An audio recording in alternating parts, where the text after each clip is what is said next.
Саламатсыңарбы, урматтуу студенттер? Мен Ниязова Ажипар Дүйшеевна, англис тили жана латын тили предметинин улугу окутуучусу. Бүгүн биз силер менен латын тили предметиндеги эң бир маанилүү болгон темага көңүл бурабыз. Бул рецепт жана рецептте колдонулуучу кыскартуулар. Бул жерде негизинен биз эмнеге көңүл бурабыз, балдар? Рецепт жана анын бөлүктөрүнө, жазуудагы эрежелерине, рецепт жазуудагы колдонулуучу сөз айкаштарына жана шарттуу кыскартууларга. Рецепт деген эмне? Рецепт бул атайын кабыл алынган формадагы врачтын аптекага же болбосо дарыканага карата оорулууга берилүүчү дарыны жасоо жана берүүнүн жолдорун көрсөтүү менен жазуу түрүндөгү врачтын кайрылуусу болуп эсептелет. Рецепт атайын бланкага жазылат. Рецепт бул катары менен 9 бөлүктөн турат. Биринчи бөлүк бул дарылоо профилактикалык мекеменин аталышы, штампы жана коду көрсөтүлөт биринчи бөлүгүндө. Экинчи бөлүгүндө рецепттин берилген датасы же болбосо күнү, айы, жылы жазылат. Үчүнчү оорулуунун аты жөнү толугу менен. Төртүнчү жашы, туулган жылы эмес. Бешинчи врачтын аты жөнү дарыгердин. Алтынчы дары дармектин аталышы, саны. Жетинчи бөлүгүндө дарынын формасы, аталышы, мазьбы, порошок, таблетка жана башка жана фармацевтке берилүүчү көрсөтмөлөр көрсөтүлөт. Сегизинчи бөлүк бул дарынын кабыл алуу ыкмасы жана дарыгердин колу коюлуп, өздүк мөөрө менен 9 бөлүк менен аяктайт. Бул рецепттин бланкасы, балдар. Эми биз айткан 9 бөлүктүн 6, 7 жана 8 бөлүктүн биринчи сөзү латын тилинде жазылат. 6 бөлүктөн баштасак, бул дары дармектин аталышы жана алардын саны жазылып, шарттуу кыскартылган сөздөн башталат. Ал сөз РП же болбосо реципе, ал деген сөз же болбосо реципере, алуу этиштин буйрук формасы. Андан кийин ага керектүү заттардын аталышы жана саны жазылат. Мисалы, реципе тинктура валериане 10 мг, тинктура валериане 15 мг.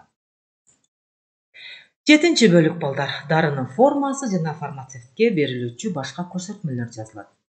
Бул жерде кандай жол менен жасалат дарылар, кандай формага келтирүүнүн жолдору, порошок, пилюлябы же болбосо анын саны, кандай упаковкада берилиши көрсөтүлөт. Мындайча айтканда, бул 7 бөлүк фармацевтке таандык бөлүк. Мисалы, миссе да сигна бул аралаштыр, бер, белгиле деген сөз. Мицеттур, деттур, сигнатур аралаштырылсын, берилсин, белгиленсин. Бул этиштин буйрук ыңгай формасы. Бул сөздүн бардыгы кыскартылган формада, ар бир сөздүн баш тамгасынан кыскартылат. МДС.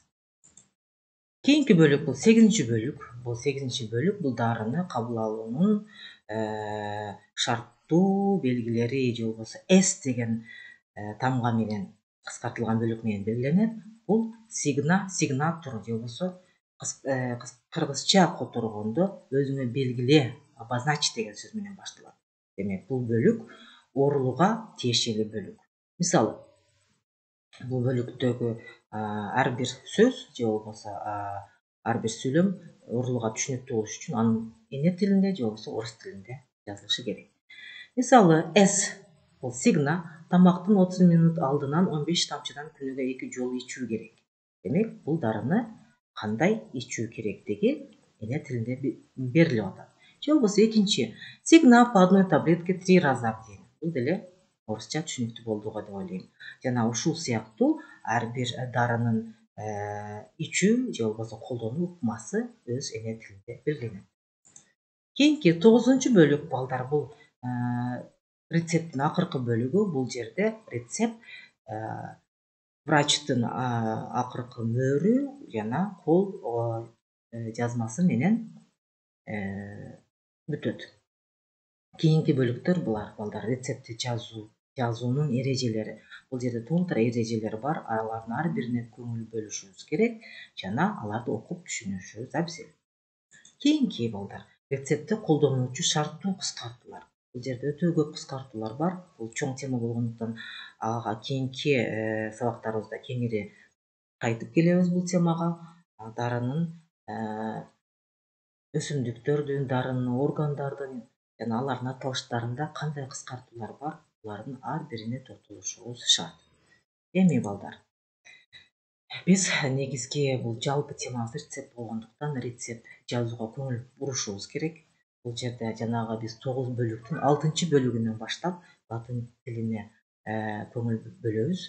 Мисалы, реципия бул 6 бөлүктөн башталып атат. Реципия натрий тетроборатис, натрий гидрокарбонатис А20, натрий хлориди 10, олей ментас брутас 3, MS пульвис достигна по 1 чайной ложке на стакан теплой воды для полоскания дейт. Жерде балдар.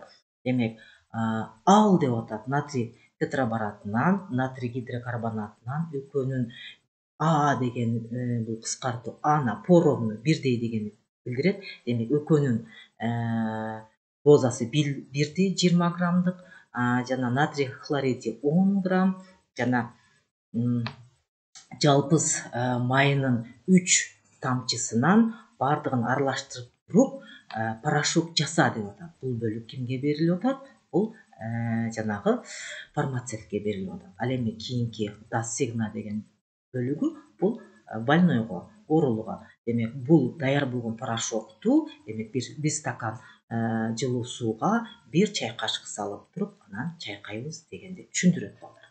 Демек, кийинки мисалдарды пайдаланып карап туруп, буга чейинки мен айткан видеодогу айтылган сөздөргө карап туруп, сиздер өзүңөр түшүнүп, кеңири маалымат аласыңар деп ойлоймун. Кийинки сабактарда дагы бул жөнүндө кеңири сүйлөшөбүз, кеңири маалымат аласыңар. Бүгүнкү темабыз мен ойлойм аз болсо дагы силер үчүн кызыктуу болду деп ойлойм. Кийинки сабакта жолукканга чейин көңүл бурганыңыздар үчүн чоң рахмат.